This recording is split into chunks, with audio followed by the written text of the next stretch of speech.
plaisir de recevoir M. Mohamed Abed Ndeloussi parmi nous. Et nous lui disons que nous sommes très honorés et nous applaudissons très très fort sa présence parmi nous. Merci beaucoup. M. Abed Ndeloussi est un entrepreneur marocain. Il est le fondateur d'Al-Jisr, le pont, une organisation qui favorise la collaboration entre les entreprises privées, le gouvernement et le système scolaire. M. Ndeloussi a fondé plusieurs organisations qui contribuent au système d'éducation au Maroc. Il a été élu à Shoka, Innovators for the Public Fellow, en 2007. Actuellement, il est le président directeur général de l'association Injas Al-Maghrib. Donc, ils sont tardés. La parole est à vous, M. Abed, pour nous parler de vos grandes expériences. Merci beaucoup. Je ne sais pas si j'ai besoin d'un micro, si vous m'entendez. Très bien. Et donc, je voudrais tout d'abord vous dire que je suis très heureux d'être parmi vous aujourd'hui pour partager avec vous ma modeste expérience et vous dire, à mon sens, quelles sont les clés du succès pour réussir son entreprise, puisque c'est le thème de cette manifestation. Auparavant, je voudrais vous dire que je suis un ancien banquier. J'ai été directeur de banque pendant 34 ans et j'ai gravi tous les échelons pour terminer avant mon départ à la retraite en 2004 en tant que directeur général adjoint responsable du marché des entreprises et de l'international. C'est pour vous dire tout de suite que, quelle que soit son origine, puisque je suis issu d'une famille très très modeste et aussi de 7 personnes, j'ai été le seul, le plus jeune, à avoir réussi à faire des études à l'université. Et tous mes autres frères et sœurs ont dû abandonner leurs études avant d'arriver au baccalauréat. Et pourtant, avec la volonté et avec la persévérance, je crois avoir réussi ma carrière professionnelle. C'est pour vous dire que tout est possible. L'ambition, lorsque on veut innover, lorsque on a l'esprit critique, durant toute ma carrière, de quoi est-ce que je suis particulièrement fier? Je crois que je suis particulièrement fier d'avoir introduit en 1980 les systèmes modernes de paiement. J'ai eu le plaisir et le privilège de lancer pour la première fois au Maroc les guichets automatiques de banque. Aujourd'hui, ça paraît quelque chose de très simple, mais croyez-moi, lorsque j'ai proposé l'introduction des guichets automatiques, ce n'était pas facile, tant il y a une résistance au changement. Même au sein de la banque où j'ai exercé, la plupart des membres du comité de direction étaient hostiles. Parce qu'ils ont dit, attention, les guichets automatiques au Maroc, il y aura des actes de vandalisme, on va attaquer les clients qui veulent retirer de l'argent, etc. Et donc, j'ai bataillé et j'ai réussi, j'ai eu le soutien du président à lancer ces guichets automatiques qui, aujourd'hui, comptent des milliers et des milliers. J'ai également introduit la carte de crédit que vous connaissez aujourd'hui. J'ai également participé au lancement des produits d'assurance par la banque, que ce soit au niveau de l'assurance multirisque, habitation, que ce soit les assurances maladie, que ce soit de l'épargne retraite, épargne éducation. Et donc, j'ai essayé d'innover en matière de communication. C'est quelque chose de très important.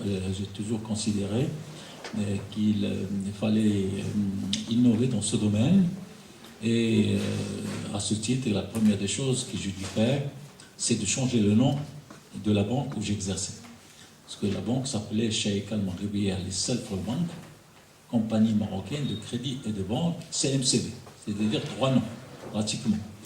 Et je disais, comment est-ce qu'on peut communiquer avec 3 noms différents? Lorsque vous allez au Japon, par exemple, vous trouvez une banque, eh bien, quelle que soit la traduction en français, en anglais, dans n'importe quelle langue, c'est toujours le même nom.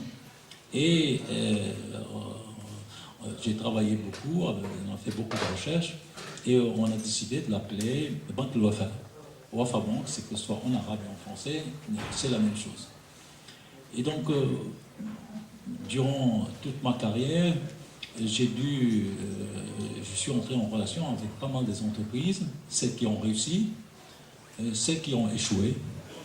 Et j'ai essayé, durant toute ma carrière, de comprendre quels sont les clés du succès. Et c'est ça ce que je veux partager avec vous cet après-midi. Je crois que le temps qui m'est imparti, c'est combien de temps? Vous voulez, vous êtes notre invité, prenez votre temps.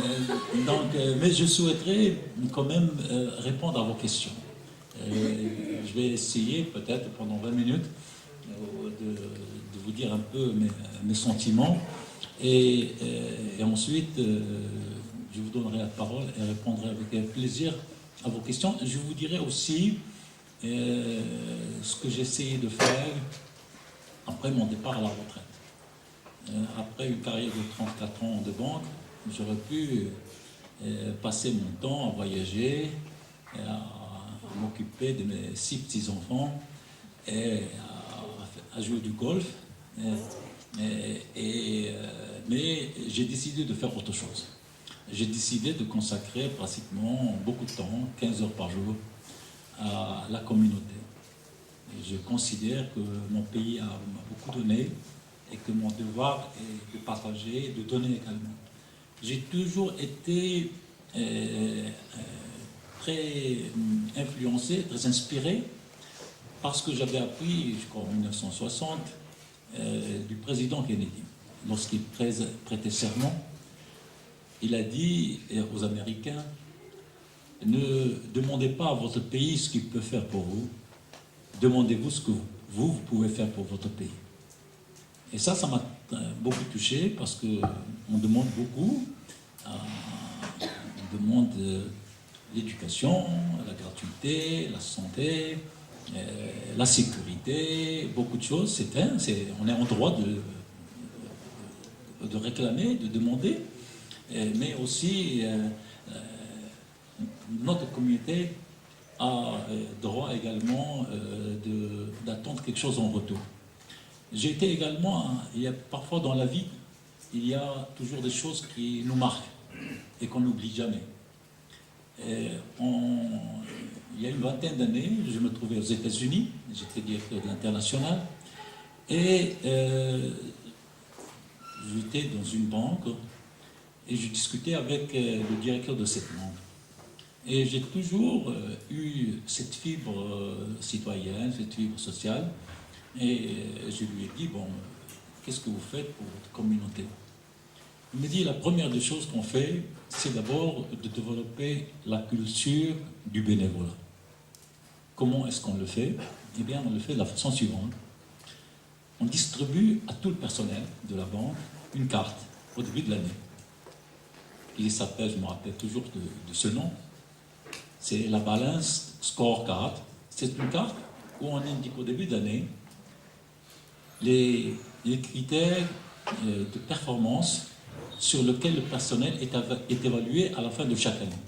Parce que dans les entreprises structurées, il y a un entretien à la fin de chaque année avec chaque membre du personnel pour voir quelles sont ses réalisations et ses performances pour essayer soit de réviser sa situation financière et peuvent pourquoi pas lui accorder une promotion au niveau de l'entreprise et de nouvelles responsabilités.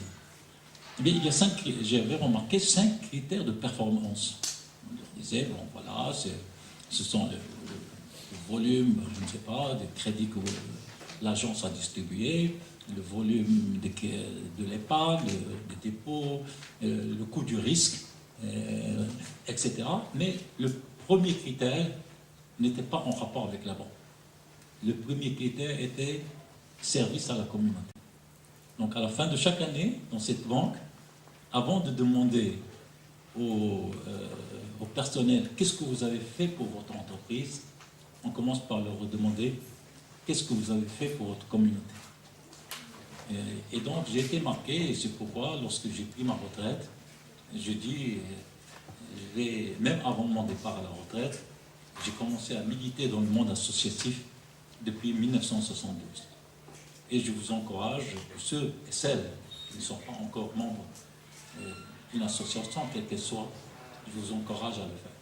Parce que vous ne pouvez pas imaginer la satisfaction qu'on éprouve lorsqu'on sert sa communauté, que ce soit dans le domaine de l'éducation, que ce soit dans le domaine de l'environnement, dans le domaine de la santé. Et vraiment, on tire je crois qu'on tire beaucoup plus de satisfaction que de la satisfaction qu'on donne aux autres. Et donc maintenant, tout à l'heure, je vous dirai comment lorsqu'on est passionné, parce que je crois que tout au long de cet après-midi, de cette une heure peut-être de partage, je vous dirai un peu, lorsqu'on est passionné, jusqu'où on peut arriver. Et c'est tout à l'heure, je vous dirai un peu ces clés de succès que je vais partager avec vous. J'ai essayé de les appliquer moi-même, parce que j'étais salarié, et maintenant je dirige une association, mais que j'essaye de gérer comme une entreprise. Et je vous dirai, en 5 ans, la dernière association, j'ai lancé beaucoup d'associations, à partir de 1999, même avant, à partir de 1980. Mais la dernière, je me limiterai à la dernière, Ijaz Mourib, et je vous citerai tout à l'heure, je vous parlerai de ses réalisations et comment, avec la passion, en mobilisant beaucoup de conseillers, beaucoup de bénévoles, beaucoup de partenaires, on arrive à être reconnu au niveau mondial et à obtenir le prix mondial de la citoyenneté. Vous voyez que tout est possible, il faut toujours être convaincu que si on est ambitieux, si on a de la volonté, on peut réussir. Alors, donc, lorsque durant toute ma carrière professionnelle, de 34 ans, les personnes qui ont réussi, c'est d'abord les personnes qui ont innové. Et l'innovation, ce n'est pas quelque chose d'impossible. Je peux vous assurer, parce que je suis en contact dans l'association que je dirige, avec des jeunes de lycéens, à partir de lycée, à partir de 17 ans. Et on leur demande de réfléchir à un produit ou service, on leur demande de créer et de gérer une entreprise lycéenne pendant quelques mois. Ce n'est pas une simulation, c'est une véritable création. Ils se mettent d'accord, une classe de 25 jeunes, et ils se mettent d'accord sur un produit et service, ils font l'étude de marché, mais ils vont faire un plan d'affaires, ils vont vendre des actions, ils vont se constituer un comité de direction, ils vont produire, ils vont acheter, ils vont produire, ils vont vendre. Et je vous assure, lorsque je vois les produits auxquels ils pensent et qu'ils réalisent, et je dis, nos jeunes, vous, les jeunes, vous avez plein de talents.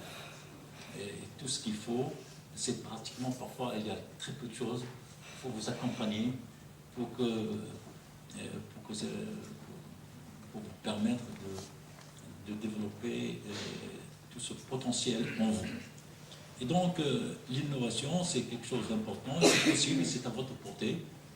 Il faut travailler parfois en équipe, il faut réfléchir, il ne faut pas être pressé, parce que lorsque je vois malheureusement, j'ai essayé d'analyser, dans le cadre de l'expérience Mokrawasi, quels sont les projets qui sont, vous connaissez l'expérience Mokrawasi, il y a 300 bureaux d'accueil et d'accompagnement à votre disposition. Pour celui qui a une idée, tout ce qu'on demande, c'est d'avoir une idée. Vous avez 300 bureaux d'accompagnement à votre disposition et on vous dit quelle est votre idée. On va vous accompagner dans l'étude de marché, dans l'étude de faisabilité. On va vous accompagner pour obtenir un crédit. Tout à l'heure, certainement, vous allez me poser la question, est-ce que c'est facile?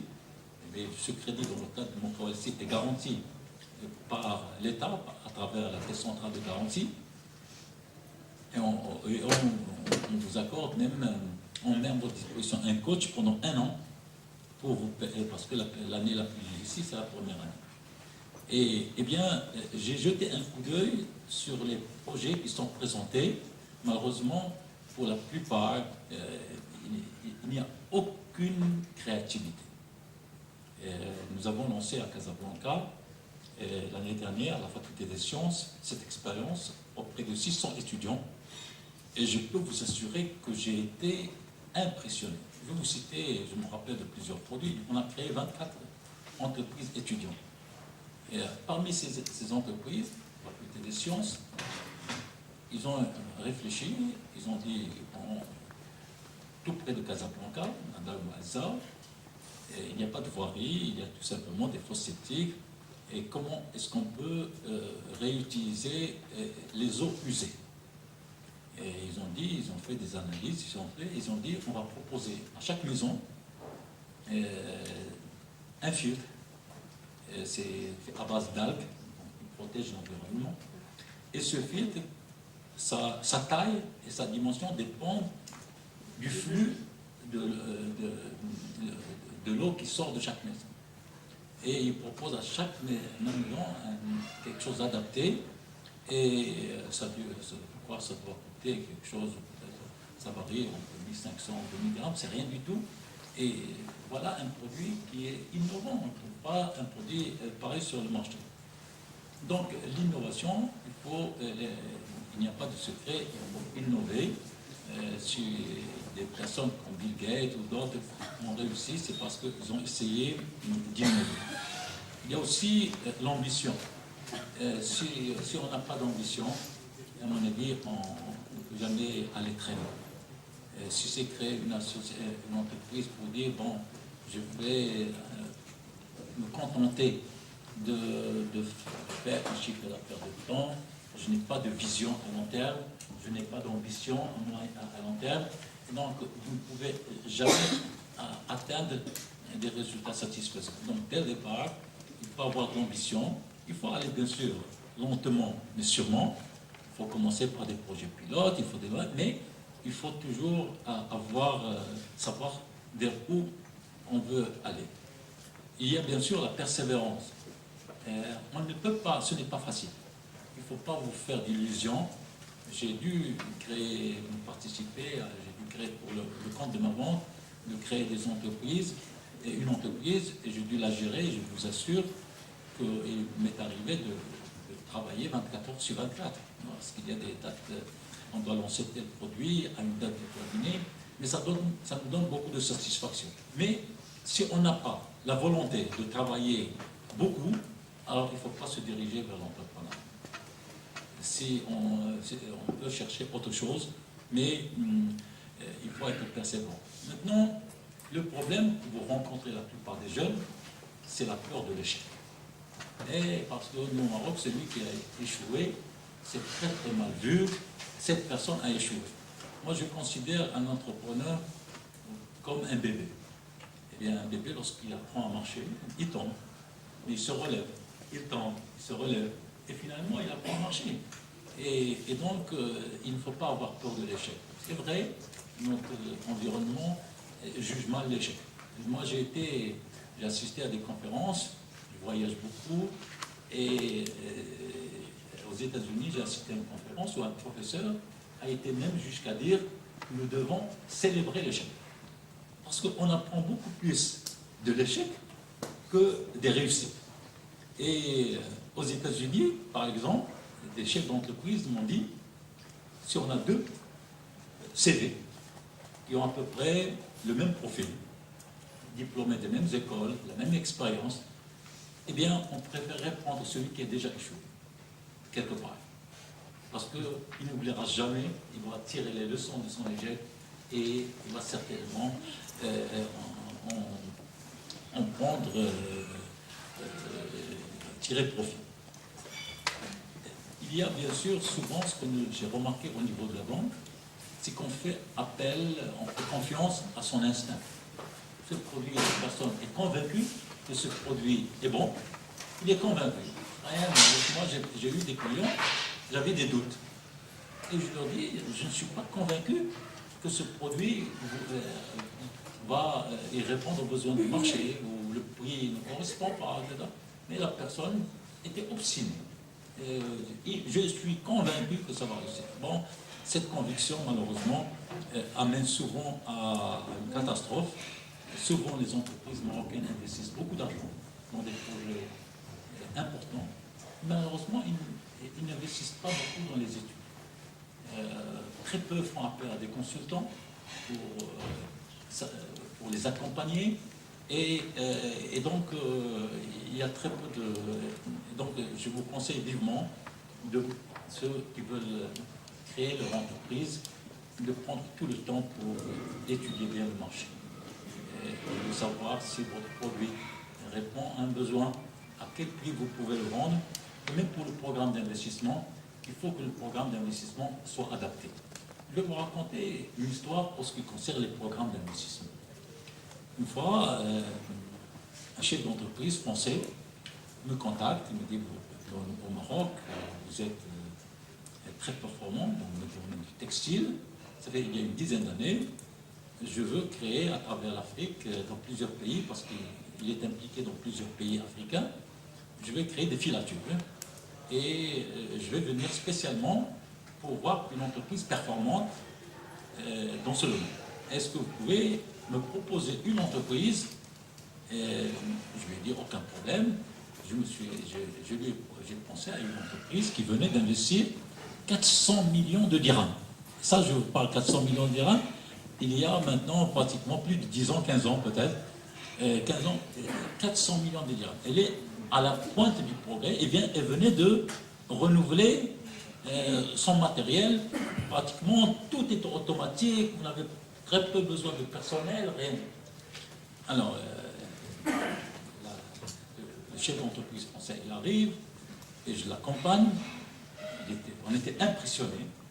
Et il y avait un directeur technique qui venait pour installer ce matériel, pour le faire fonctionner.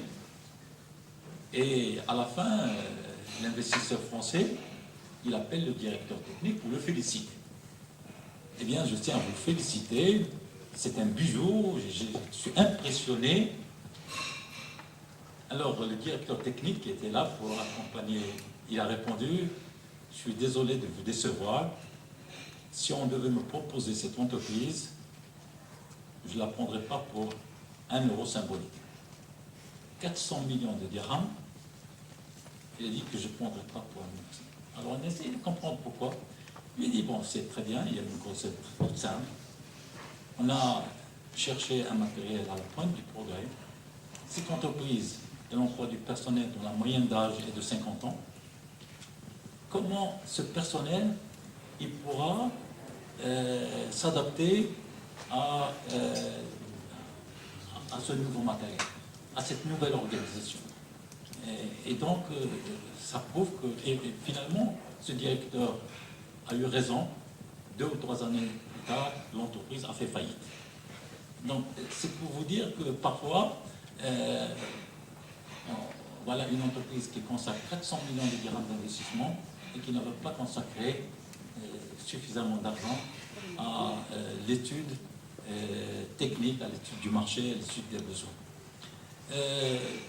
Souvent également, il y a aussi, bien sûr, lorsqu'on connaissait plus ce que c'est qu'un business plan, ce que c'est qu'un plan d'affaires, souvent c'est mal fait. On ne sait pas exactement, on fait des prévisions. Ces prévisions sont souvent trop optimistes. On fait pas, on n'essaie pas de faire des hypothèses basses et souvent c'est mal fait. Et autre chose, c'est la communication. On ne communique pas assez. Comment est-ce que, en commençant par exemple par un système tout simple, le système, ce que vous le savez tous, le système d'identité visuelle. Eh bien, on fait n'importe quoi, alors qu'on peut faire appel à une agence de communication pour proposer un système d'identité visuelle et un plan de communication. Et si vous voulez entreprendre aussi, il faut essayer de profiter de l'expérience des autres. Parfois, malheureusement, l'information ne circule. Il y a une association au Maroc, j'ai eu le plaisir, je suis toujours membre de cette association, mais je l'ai dit, je ne participe pas à sa gestion. Il s'agit du réseau Maroc Entreprendre. Le réseau Maroc Entreprendre, c'est quoi? Vous avez un projet, vous le présentez, si vous arrivez à les convaincre que c'est un bon projet, eh bien, ils mettent à votre disposition un directeur, un patron d'une entreprise qui a réussi. et qui va vous recevoir une fois par mois pour faire le point avec vous sur les difficultés que vous rencontrez et pour vous conseiller. Et il faut être accompagné aussi, comme je l'ai dit tout à l'heure, il y a des consultants, des personnes qui ont eu... il faut investir, et souvent on n'investit pas suffisamment. Et bien sûr, si on veut réussir, la première des choses, c'est ces études, lorsqu'on veut commencer à mettre en œuvre son projet, à réaliser ce projet, ce sont les ressources humaines. Tout ça, ce sont des évidences, mais souvent, malheureusement, on n'investit pas suffisamment dans les ressources humaines. On essaye de voir, de faire des économies. Si je vous dis qu'au niveau de l'association que j'ai le plaisir de diriger, j'ai 13 personnes qui sont diplômées des plus grandes écoles marocaines et étrangères. Des MBA, etc. Une association, vous allez me dire, mais comment vous allez faire pour financer tout ça? Payer quelqu'un qui est diplômé d'HEC, ou payer de travaux publics, ou j'ai deux cadres qui ont trois qui ont un master en économétrie de l'école de l'université Hassan II. Eh bien, il n'y a pas de secret. L'argent appelle l'argent. Lorsque vous avez une bonne équipe, eh bien, il y a un retour sur investissement. Donc, on ne peut pas réussir tout seul. Donc, il faut compter sur une équipe pour réussir. Maintenant, il y a souvent, on essaye de rester enfermé dans un conseil d'administration où il n'y a que les actionnaires. Et il y a une notion qu'on ne connaît pas très bien en Europe, c'est la notion d'administrateur indépendant.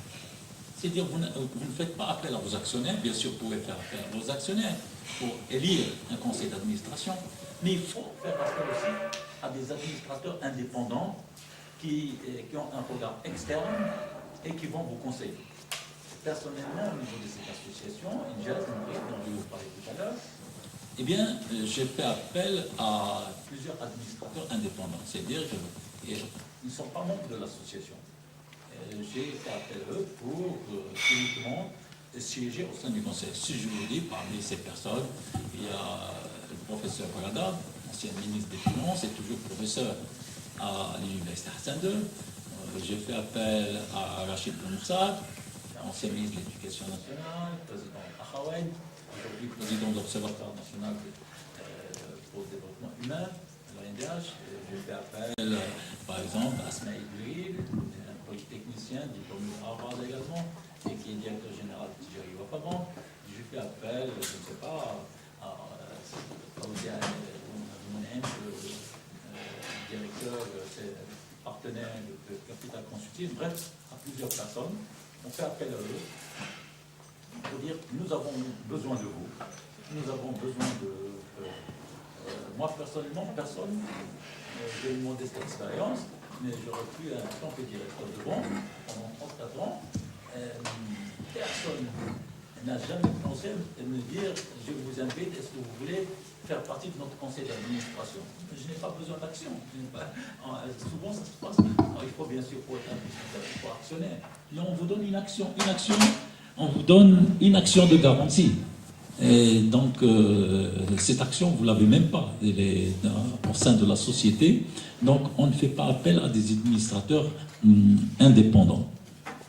Et bien sûr, vos partenaires, chaque entreprise a des partenaires, des clients, des fournisseurs. Ils voient aussi la transparence. Et au niveau de la transparence, il faut faire appel à des auditeurs qui vont, on appelle ça aussi des commissaires aux comptes, qui vont analyser chaque année, non seulement, on pense toujours à l'auditeur, on pense qu'il voit uniquement vos comptes, mais il voit beaucoup plus que les comptes.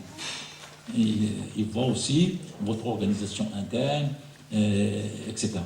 Donc, il faut toujours penser dès le départ à avoir, de faire appel à un auditeur. Et également, il faut bien sûr avoir une ouverture sur l'extérieur, voir ce qui se passe il y a pas mal de fois. Moi, personnellement, à mon âge, j'ai 65 ans et je me déplace 2 fois par mois. Je pars le 9 à Istanbul, je reviens, je pars à Paris, janvier au World Economic Forum à Davos, etc.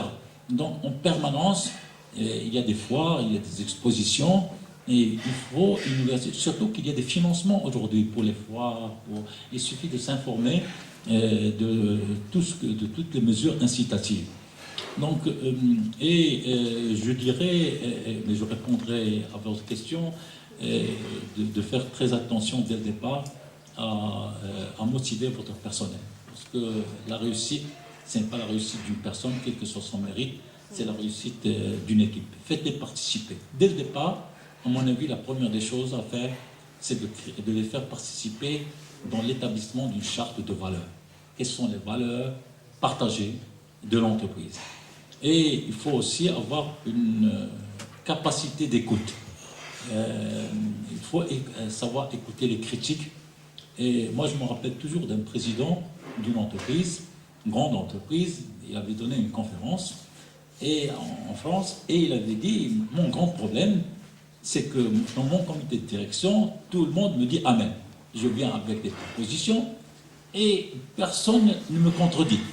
Il a dit, il a fini par décider d'inviter 1 fois par semaine des personnes qui ne font que le critiquer en permanence, pour pouvoir les écouter, parce que ses collaborateurs n'ont pas le courage. Moi, je me rappelle, mon président, directeur général de la banque où j'étais, c'est ce qu'il me disait. Moi, j'avais le courage de lui dire, lorsque je n'étais pas d'accord avec lui, de lui dire, je suis désolé, monsieur le président, mais je ne partage pas ce point de vue. Tout le monde était surpris de voir comment est-ce que je peux parler au président, lui dire que je ne suis pas d'accord avec vous. Mais finalement, le président, il a beaucoup apprécié, et un jour, il a dit à tout le monde du comité de direction, je suis désolé, vous ne m'apportez rien du tout. Si c'est pour me dire amen, vous ne m'apportez rien. Il y a une personne, tout en critiquant parfois, mais il vient avec des suggestions, eh bien, lui, il m'apporte quelque chose. Donc, voilà quelques... Mais il y a aussi au niveau du... Tout le monde ne peut pas être entrepreneur. Si vous n'avez pas les aptitudes, ce qu'on appelle life skill ou success skill, si vous n'avez pas des aptitudes pour réussir, eh bien, vous ne pouvez pas réussir. Moi, personnellement, lorsque j'étais banquier, j'ai dû recevoir des milliers d'entrepreneurs qui voulaient entreprendre. Et avant de voir le projet, je voyais d'abord la personne. Et je me posais toujours la question, est-ce que cette personne a les aptitudes nécessaires pour gérer ce projet? Je ne voyais pas le projet. Je ne voyais même pas en quoi il consistait. Mais si la personne a les aptitudes en termes de management, en termes de communication, tout le monde n'a pas ces aptitudes. On a d'autres qualités sur le plan technique, sur d'autres plans.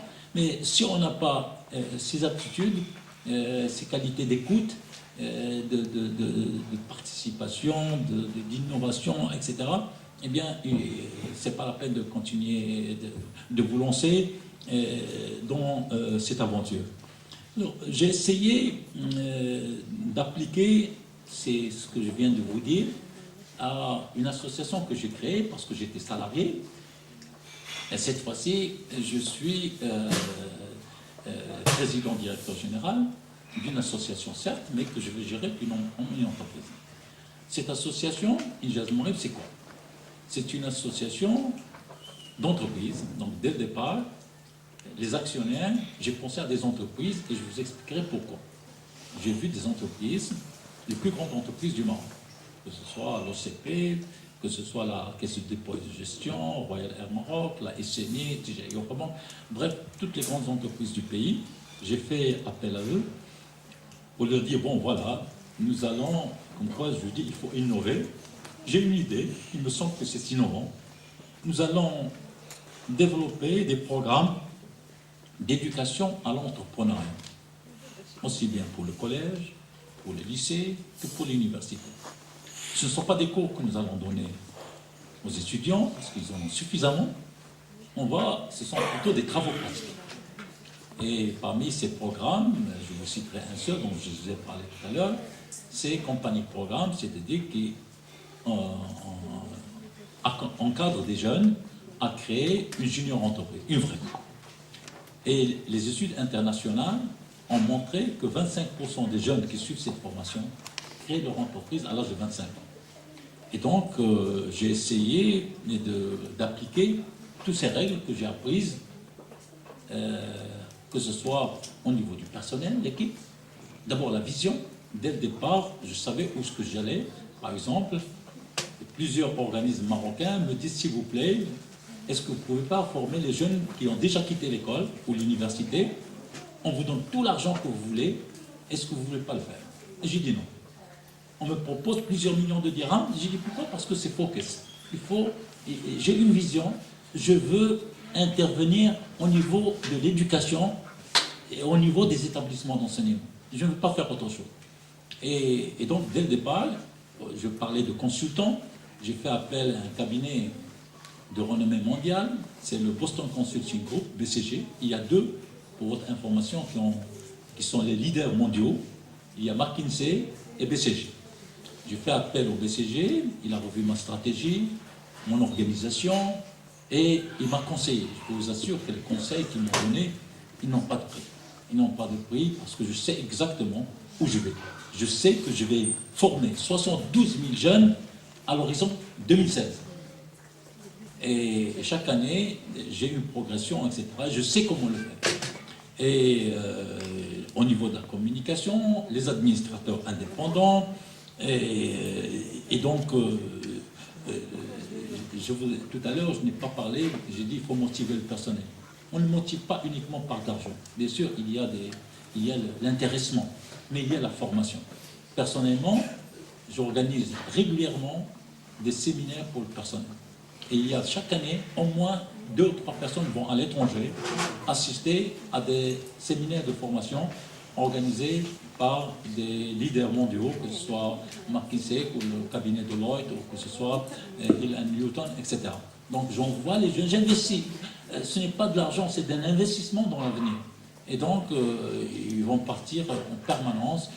Et donc j'ai essayé d'appliquer également. Et quel est le résultat?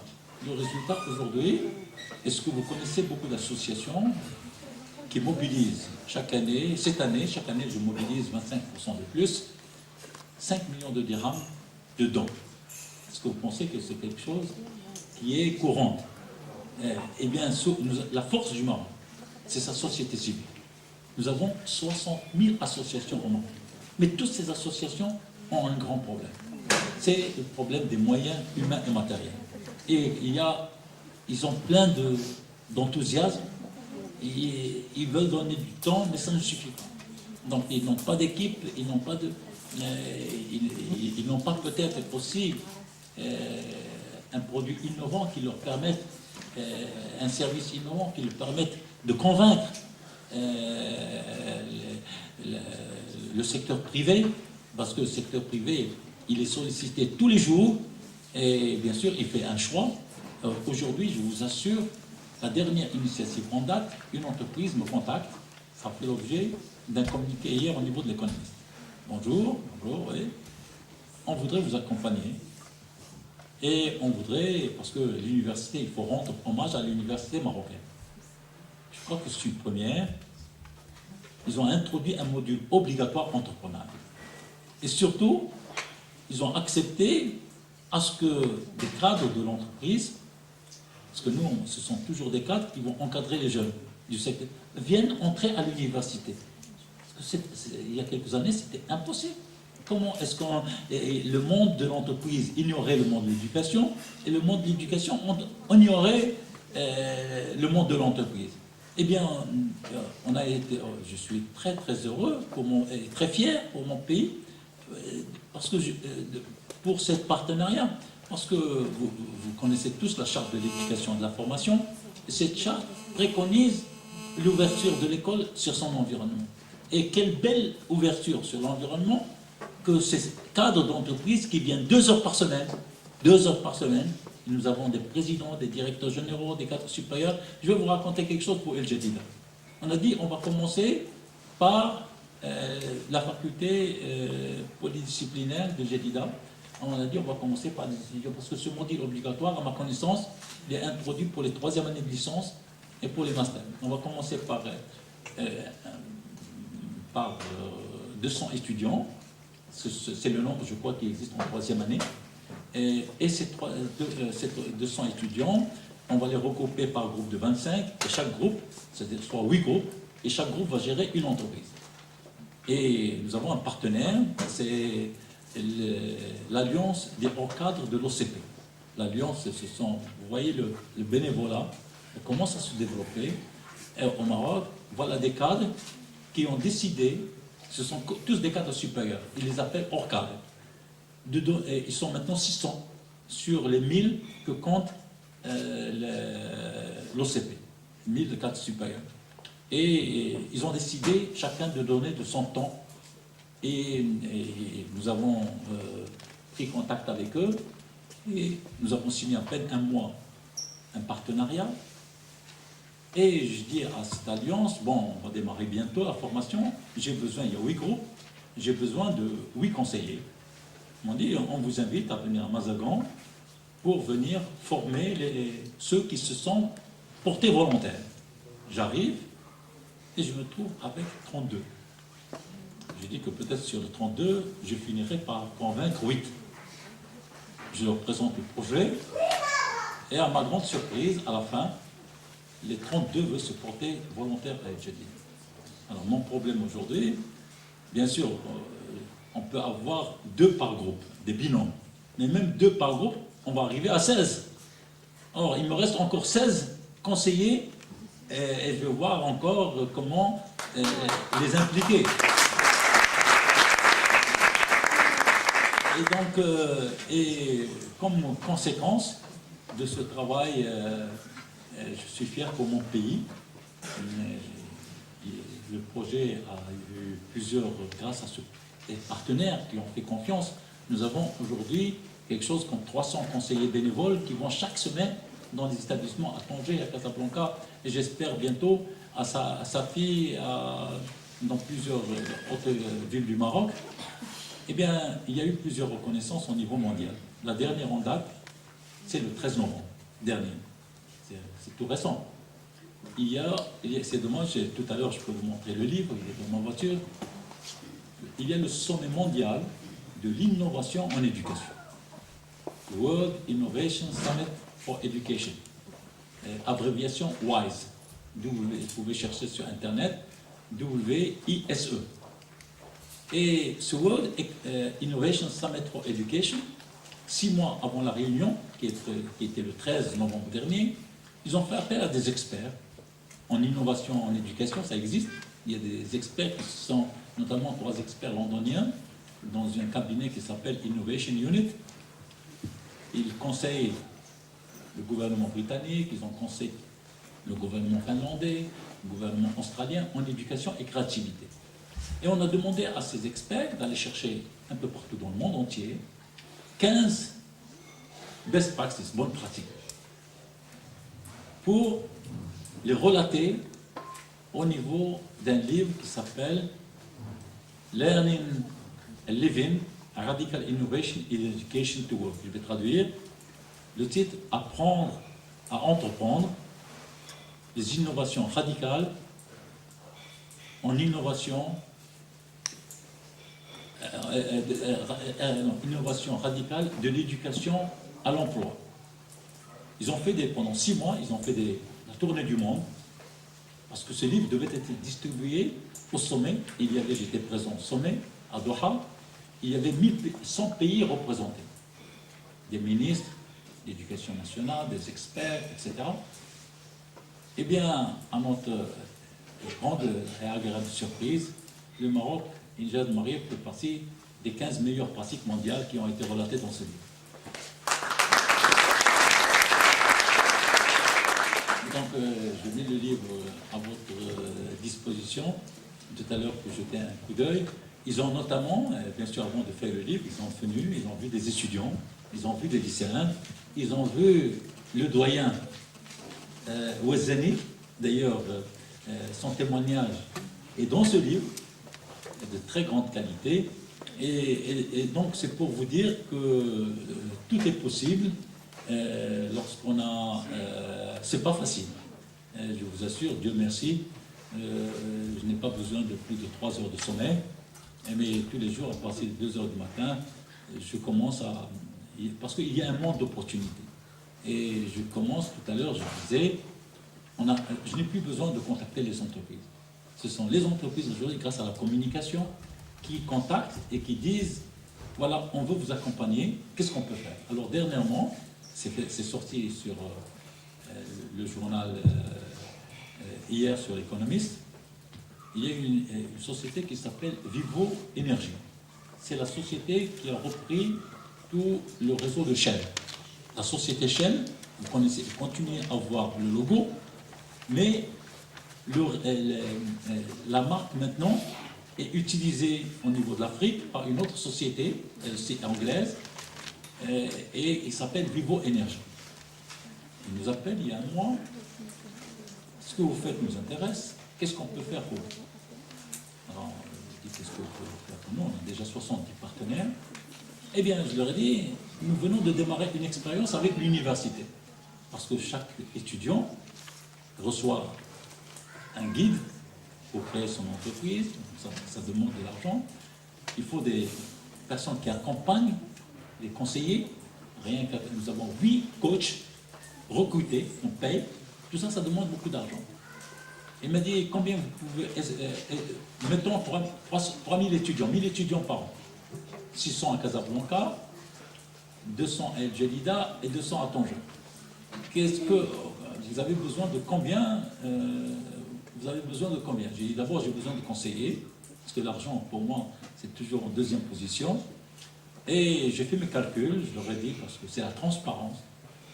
Et je leur ai dit, voilà, sur 3 ans, on a besoin de 1 200 000 dirhams. Eh bien, j'ai le plaisir de vous annoncer que nous avons signé la convention le 20 novembre.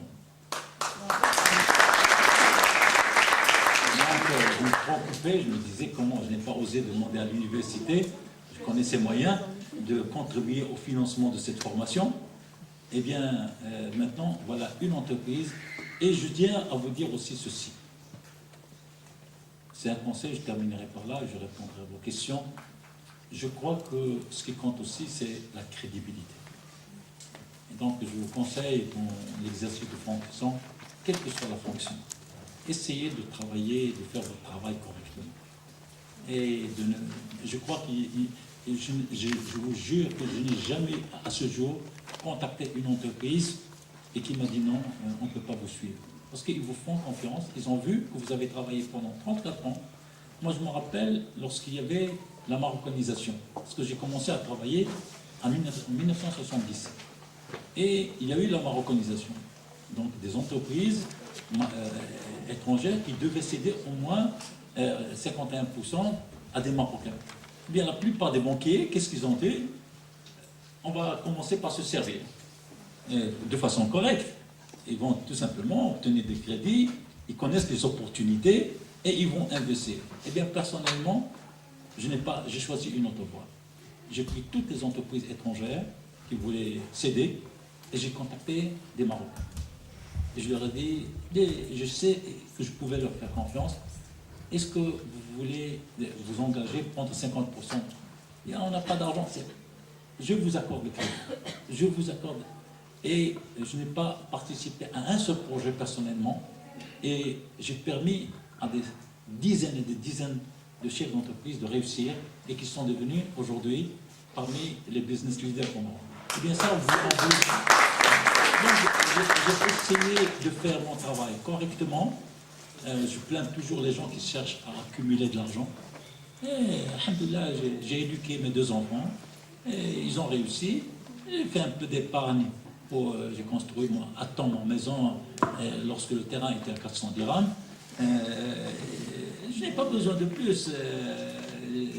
Je me pose parfois la question, pourquoi on cherche toujours à accumuler, et chaque fois qu'on accumule, on commence à parler de milliards. Celui-là, il a 1 milliard, 2 milliards, 3 milliards, 10 milliards. Moi, personnellement, peut-être pour investir, c'est très bien, mais moi, personnellement, ça ne me dit rien. La satisfaction que j'ai en étant avec vous aujourd'hui est meilleure.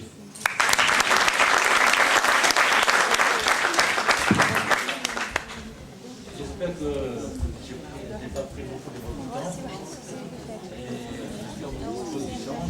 Maintenant, je veux commenter concernant le programme de Moukhawalati. Vous avez dit qu'il y a 300 agences partout dans le Maroc prêtes à nous accompagner. Moi, je vous dis que j'ai déjà passé par cette expérience. Malheureusement, j'ai un très mauvais souvenir par rapport à Moukhawalati. Je me rappelle, c'était en 2010, juste après l'obtention de mon diplôme. J'ai préparé un dossier de projet. Ils m'ont fait le suivi pendant 6 mois. On a fait des réunions avec des banques et tout ça. Ils nous ont encouragés. Après, moi j'ai ressenti qu'il n'y avait pas assez d'accompagnement. C'était à cause de... Moi j'ai trouvé que le personnel était mal formé dans le programme de Moukhawalati. Et ce que j'ai trouvé ce qui était le pire, c'est que la personne qui suivait mon dossier, c'était une dame. Et à la fin, ils nous ont dit que voilà, il fallait que j'attends. La dame, elle est sortie pour un congé de maternité, et qu'il fallait que j'attende 3 mois pour que je continue. Donc là, j'étais énervé. Moi, j'étais impatient pour commencer, pour avoir le crédit pour commencer. Alors qu'ils me disent que voilà, la dame est en congé de maternité, qu'il fallait attendre. Oui, c'est vrai, après, moi j'ai continué à chercher et j'ai cherché un associé pour commencer et j'ai créé mon entreprise. J'ai travaillé, mais voilà, bon, j'ai voulu partager cette expérience concernant le programme de Moukhawalati. Je voudrais savoir si. Pour améliorer leur offre ou leur prestation ici. Merci pour votre témoignage. Je crois que tout le monde convient que Moukhawalati n'a pas été un succès. Donc, n'a pas été un succès, mais chaque fois qu'il y a un nouveau programme, il faut laisser le temps au temps. Et les responsables du programme Moukhawalati cherchent en permanence à améliorer. Maintenant, je crois que le problème, à mon avis, je peux me tromper, le problème numéro 1, c'est que les jeunes n'ont pas été préparés à l'entrepreneuriat. Est-ce que vous, lorsque vous avez pensé lancer votre projet, est-ce que vous avez bénéficié déjà d'une formation à l'entrepreneuriat lorsque vous avez présenté un projet à Moukhawalati? Non, c'était un effort personnel. Un effort personnel. J'ai cherché sur Internet comment faire un plan Très bien, d'affaires. très bien. Mais vous n'avez pas été, c'est pourquoi je rends hommage à l'université Montréal. Alors, on ne peut pas. Parfois, on dit on est un entrepreneur inné. C'est pas vrai. Et donc, si vous avez été préparé, par exemple, dans le cadre de compagnie programme, dans le cadre de compagnie programme, vous allez découvrir l'entreprise de l'intérieur. Vous allez voir comment elle est organisée, quelles sont les différentes fonctions au sein de l'entreprise, quel est le plan marketing, etc. Et lorsque vous allez présenter votre dossier à la banque, parce que nous, à la fin de chaque année, on demande à chaque entreprise étudiante de préparer un rapport moral et financier. Donc, ils ont été déjà préparés et encadrés par un coach, un directeur général ou un directeur financier, qui vous a préparé à ce travail. Donc, souvent, malheureusement, le projet, le dossier, ne répond pas à tous les critères de la banque. La banque, souvent, on critique les banques. Et on dit, moi, je vais faire l'avocat des banques. Parce que les banques, tout le monde dit, et ils accordent le crédit uniquement aux riches, etc. Je dirais que la banque quelle est sa fonction? Première, c'est de distribuer les crédits. Mais seulement distribuer les crédits, il y a des règles. Si on reçoit un dossier où il n'y a pas d'étude de marché, je ne sais pas si vous avez fait une étude de marché, et si vous avez les conclusions de cette étude de marché, il y a 10% qui veulent être pris, il y a 20% qui veulent être pris, il y a 80% qui sont intéressés pour l'acheter, etc. Lorsque vous présentez un dossier en bonne et due forme, je crois, et je peux me tromper, que peut-être que vous n'aurez pas rencontré toutes ces difficultés. Donc, l'expérience de mon Khawalati, et surtout lorsqu'il n'y a pas un seul bureau d'accompagnement. À El Jedida, vous devez avoir plusieurs bureaux. Donc, si cette dame est enceinte, vous pouvez aller voir un bureau, je crois. Et donc, mais c'est une bonne remarque, c'est une bonne question. Et pour moi, la réponse, c'est d'abord, il faut qu'on prépare les jeunes très tôt à l'acte d'entreprendre. Vous savez combien de gens, lorsque en 2006, on a lancé mon Khawalati. Vous savez quel est l'objectif qui avait été fixé à l'horizon 2009? 30 000. Et à 2009, vous savez combien on a créé d'entreprises? 900. 3% de l'objectif. Combien d'investissements pour avoir finalement 3%? Et donc, aujourd'hui, la réponse a été trouvée par l'université. C'est qu'elle a introduit un module obligatoire entrepreneurial. Voilà. Oui, madame. On peut lui donner un micro, s'il vous plaît. S'il vous plaît, juste pour l'exemple de tout à l'heure, voilà, la facilité dont vous avez pour avoir des gens pour vous aider au niveau du crédit. Est-ce qu'une autre association qui est débutante, c'est-à-dire est-ce qu'elle pourrait arriver à avoir aussi facilement des donneurs de fonds? Mais si j'ai bien compris, les gens vous donnent des fonds parce qu'ils vous connaissent et parce que vous avez derrière 34 années et une compétence. Mais est-ce que toutes les associations pourraient bénéficier de ça? Non, parce que normalement, aujourd'hui, il y a beaucoup de jeunes qui veulent travailler en associatif, mais ils sont confrontés à beaucoup de problèmes. Dans le premier, c'est quelqu'un pour donner des dons, parce qu'on sait que l'association est à but non lucratif. Donc les gens, ils vont pas... donc c'est difficile de pouvoir réussir son association s'il n'y a pas derrière quelques personnes de reconvertir. Donc, je vous remercie, c'est une question pertinente. Et comme je l'ai dit tout à l'heure, l'une des forces du Maroc est sa société civile. Nous avons 60 000 associations, dont malheureusement la majorité, et dont la plupart, souffrent de ces problèmes de financement. Je ne pense pas que les ressources que nous avons pu mobiliser au niveau de notre association proviennent uniquement du réseau que j'ai pu développer durant toute ma carrière bancaire de 34 ans. Il y a beaucoup d'entreprises, il y a une entreprise tout récemment, c'est une entreprise française, je n'ai jamais travaillé avec eux, c'est la société AXA Assurance, et dont le président appelle pour me dire ce projet nous intéresse, on peut devenir membre de votre association, on vous soutient par des contributions financières, des contributions techniques. La question, à mon avis, je l'ai dit tout à l'heure, tout dépend de l'objet de votre association et surtout de l'impact de votre association. Il faut arriver à démontrer aux bailleurs de fonds l'impact de votre association. Et est-ce que vous avez des instruments de mesure? Les gens aujourd'hui, si vous venez, à mon avis, avec un projet, parce qu'aujourd'hui, il y a ce qu'on appelle au niveau de la CGN le label RSE, responsabilité sociale. Et toutes les entreprises maintenant cherchent à obtenir ce label. Et je peux vous assurer que aujourd'hui, les entreprises sont à la recherche de projets. Et sont à la recherche d'associations. Mais il faut voir quel est votre projet. Et il faut préparer. Si je vous dis que j'ai une personne aujourd'hui dans mon organisation qui s'occupe que de ça, lever des fonds. Elle s'occupe des dossiers parce qu'il y a souvent, même sur le plan international, des appels à projets. Il vous dit, bon voilà, telle organisation internationale cherche à développer tel projet au Maroc pour, par exemple, pour stimuler l'esprit d'entreprise des jeunes.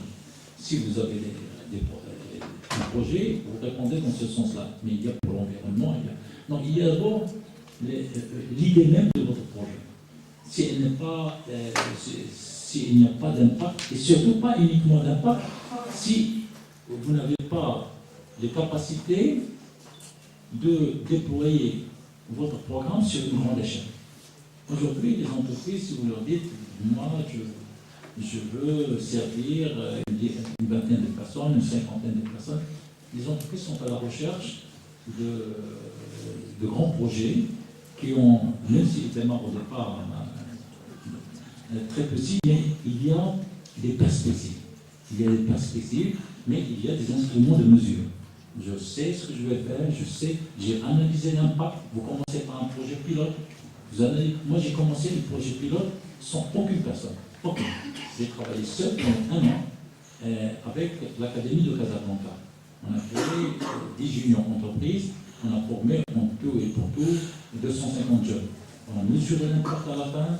On a eu des témoignages de l'Académie et tout ça, des témoignages de la CGM, des témoignages des cadres qui nous ont accompagnés. Et tout ça, on l'ajoute à notre dossier pour dire voilà l'impact. Et lorsque le proviseur nous dit, par exemple, ces jeunes que vous avez formés, non seulement vous avez développé de aptitudes en termes d'esprit d'entreprise, d'esprit d'initiative, de créativité, mais même en termes de communication.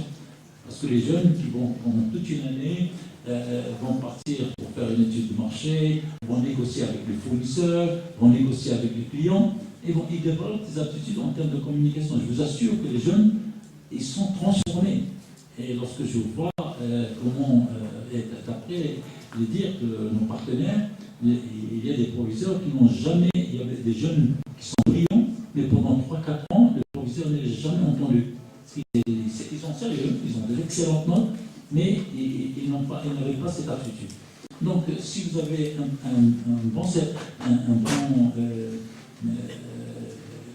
disons, un service, et d'un autre côté, il faut avoir, comme je l'ai dit, une vision. Qu'est-ce que je veux sur les 5 années à venir? Voilà mon ambition. Est-ce que vous pouvez m'accompagner dans la réalisation de mon ambition? Et de raison, il faut la première, pour augmenter l'efficacité de notre société civile, il faut développer les capacités de cette société civile. Moi je cherche, malheureusement je n'ai pas réussi encore, je ne peux pas tout faire, il y a des organismes internationaux d'entrepreneurs sociaux qui accompagnent, moi j'ai eu la chance, il faut s'ouvrir sur l'extérieur. Si vous avez un bon projet, vous pouvez présenter par exemple le réseau Ashoka. Eh bien, ils ne vous donnent pas d'argent, mais ils vous accompagnent pour comment communiquer, comment lever des fonds, etc. Et donc, mon ambition aujourd'hui, c'est de créer une association d'accompagnement des jeunes associations comme la vôtre. Et donc, c'est ce que j'essaie de faire, mais j'essaie de le faire avec d'autres associations qui ont réussi. Je suis en train de voir avec l'heure joyeuse, avec Solidarité féminine, avec Zakura Éducation, etc., pour essayer de dire, nous avons la chance, nous avons d'abord eu une expérience professionnelle. Zakura, c'est une multinationale qui est pendant plus de 30 ans dans l'agence de communication Shams. Il y a d'autres qui ont, ici, Dr Mjid, qui a une grande expérience également, etc. Il faut cette expérience que nous avons accumulée, il faut qu'on la mette à votre disposition. Et donc c'est ce que nous essayons de faire. Donc je crois qu'il faut commencer d'abord par développer les capacités pour vous aider à ce qu'on appelle en anglais scale up, pour développer vos projets.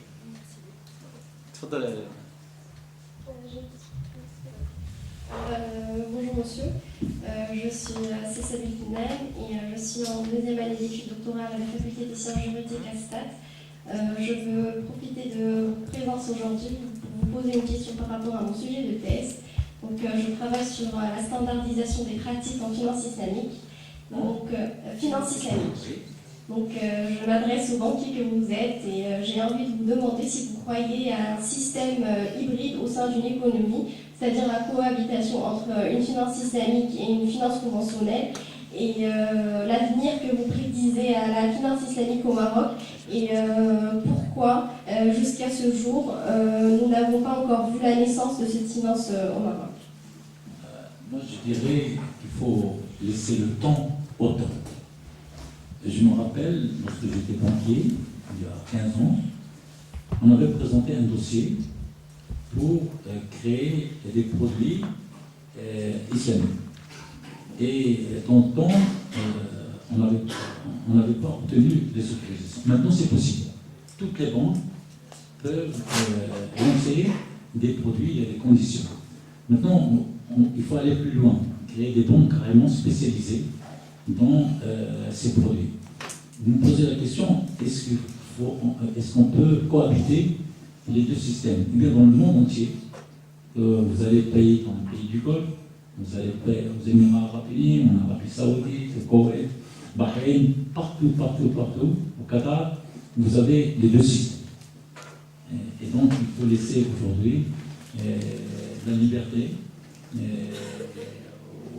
aux clients de choisir le produit qui lui donne le plus de satisfaction. Donc, j'ai l'intime conviction qu'une banque islamique verra le jour au Maroc. Mais on n'aura pas que des banques islamiques. On aura les deux. Il faut répondre aux besoins de chaque catégorie de population. Il y avait une jeune derrière vous qui voulait poser une question. Bonjour, je m'appelle Myriam Benouet, je suis doctorante à la faculté de musique en informatique spatiale appliquée au géosciences. Je tiens tout d'abord à vous remercier infiniment d'avoir partagé avec vous votre précieuse expérience. Vous avez déjà répondu à la question, c'était exactement le système bancaire islamique. Et merci beaucoup. Une dernière question? Oui. Monsieur Alpet, je vous remercie pour ces éclaircissements que vous avez apportés à nos jeunes doctorants. Je voulais juste rebondir sur l'expérience de l'entrepreneuriat à l'Université Hassan II. J'ai eu l'honneur de participer lorsqu'on avait fait un appel à projet pour les étudiants de l'Université Hassan II. On avait reçu 35 réponses, dont certaines étaient seulement une phrase. Donc, quand vous dites ni plan d'action, ni vision, ni visibilité, ni etc. Mais ce qu'on a fait, c'est qu'on avait donné la possibilité à tous ces jeunes lauréats de venir participer à la formation que la Fondation Banque Populaire, la CGN et nous-mêmes avons assuré pour ces étudiants. Il s'est avéré que 3 mois après, beaucoup de choses ont changé dans leur tête. On a donc réussi à donner des formes un petit peu plus concrètes à leur projet. Et donc ce qui fait qu'on les a accompagnés et on a réussi à voir 6 au moins PME qui sont créées après. Et donc justement, ça c'est une expérience extraordinaire parce que cette formation que nous donnons permet à l'étudiant qui étudie beaucoup le fondamental et ne voit pas le reste, de voir qu'il a la possibilité de créer et de devenir directeur de...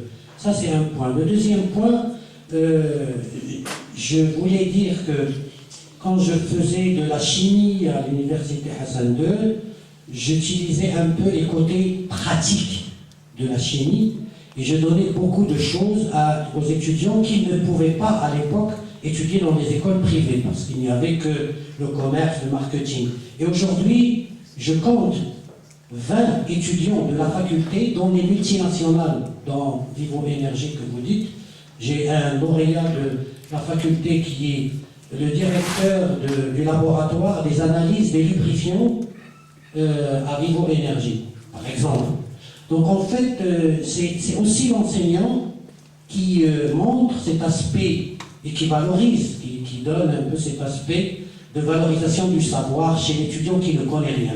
Lorsqu'on fait le management, c'est vrai qu'on devient directeur général. Mais on a besoin d'un directeur technique. Il n'y a pas d'école qui fait les directeurs techniques. C'est l'université qui fait les chimistes, les biologistes, les mécaniciens. Et donc finalement, il y a ce complément de choses. Et nous sommes très heureux d'avoir travaillé avec vous. C'est ce que je voulais. Je voulais faire un témoignage plus qu'une question. Merci beaucoup. Moi, je dirais, pour conclure, qu'il faut rendre hommage à l'université, je l'ai déjà fait, mais également aux professeurs. Parce que c'est avec beaucoup d'humilité, et ça c'est tout à leur honneur, qu'ils ont accepté à ce que des gens du monde, des cadres du monde de l'entreprise viennent travailler avec eux. Parce que là, c'est une co-animation de ce module obligatoire. Ce sont 3 heures par semaine. Il y a le professeur d'abord, c'est lui qui commence le premier, son cours magistral, pour rappeler des notions clés. Et par la suite, c'est le cadre de l'entreprise qui vient. Mais ce qui m'a frappé, c'est que lorsque le cadre de l'entreprise venait pour les travaux pratiques, pour accompagner les jeunes à créer leur entreprise, le professeur était encore là. Il restait pendant 2 heures à accompagner le cadre. Il faut dire qu'au début, la cohabitation n'était pas facile. Mais je me réjouis d'apprendre que par la suite, eh bien, il y a une amitié, une complicité, et j'ai appris que plusieurs conseillers prenaient des rendez-vous avec les professeurs pour aller prendre un café ensemble. Et quel plaisir et quel bonheur de voir ce partenariat public-privé dont nous avons besoin dans notre pays pour aller plus loin. Et donc, merci. Merci à vous.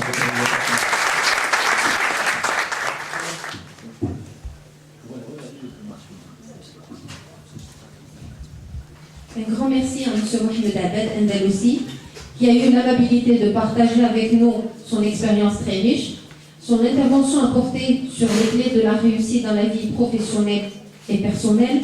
Juste pour rappeler certains de ses propos, pour être un bon entrepreneur, il faut avoir de la passion, de la motivation et de la persévérance. Saisissez les opportunités, ne jamais travailler seul, cherchez à travailler en équipe sous une charte de valeurs. Votre sens de l'écoute vous permettra de vous améliorer, accepter tout ce qui vient de l'autre. Et pour terminer, si ma mémoire est bonne, je reprendrai les propos de M. Hassan Sharaf. Visez le ciel, si vous n'arrivez pas à l'atteindre, vous allez toucher les étoiles. Donc, au nom de tous les doctorants, je réitère mes vifs remerciements à M. Mohamed Abed Andalousi. Merci beaucoup.